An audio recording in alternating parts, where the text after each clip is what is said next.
The year is 1942. The desert sun beat down on the Allied troops, 30 men hardened by war but unprepared for the horrors that awaited. Sergeant John Riley, a weathered veteran, led the men. He squinted at the horizon, his face grim. The vast, empty desert held a strange tension, a feeling that something wasn't right. They had been driving for hours. The only sounds the rumble of the trucks and the whistling wind. As dusk approached, they came across a narrow canyon. Riley ordered the men to set up camp, a sense of unease settling over him. The men, exhausted from the day's journey, went about their duties with forced efficiency. The next morning, a chill wind blew through the camp. The men awoke to find Private Miller missing. His bedroll was empty, his rifle untouched. A quick search of the canyon yielded nothing. It was as if he had vanished into thin air. Riley felt a knot of dread tighten in his stomach. As the day wore on, the temperature climbed, baking the canyon floor. The men, their anxiety growing, discovered a hidden entrance in the canyon wall. It was concealed behind a curtain of hanging vines, almost invisible in the dappled shade. Riley, his face grim, ordered the men forward. The entrance led to a series of tunnels carved deep into the rock. The air was thick with the smell of decay and something else, something alien and unsettling. They emerged into a vast chamber, lit by flickering torches.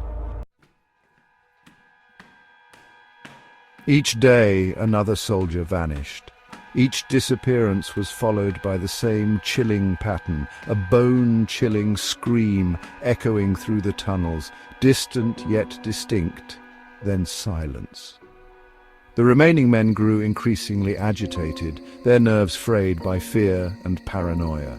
Riley tried to maintain order, but the situation was spiraling out of control. The men were losing their minds, haunted by the disappearances and the terrifying screams. One by one, they ventured out into the labyrinthine tunnels, searching for answers for their missing comrades. Each time they returned empty-handed, their faces ashen, their eyes filled with a nameless horror. The laboratory, once a source of fascination, became a place of dread. The air itself felt thick with a palpable sense of dread. Then came the first attack. It came without warning, a blur of claws and teeth in the flickering torchlight. The creatures were an abomination. Twisted mockeries of men, their bodies grotesquely deformed, their eyes burning with a cold, alien intelligence. The remaining soldiers, their numbers dwindling, fought back with a desperate fury born of fear and adrenaline. The tunnels became a battleground, echoing with the deafening roar of gunfire, the clang of metal on metal, the anguished cries of the wounded. The creatures were relentless, their strength and ferocity surpassing anything the soldiers had ever encountered. One by one, the soldiers fell, overwhelmed by the sheer savagery of the attack. He found himself alone, the last of his unit. He stumbled into the laboratory, his mind reeling, his body a symphony of pain. There, strapped to a metal table, he saw him. Private Miller, his body twisted into a grotesque parody of its former self. His eyes vacant, his mouth open in a silent scream. He understood then. The missing soldiers, the screams, the creatures. They were all connected.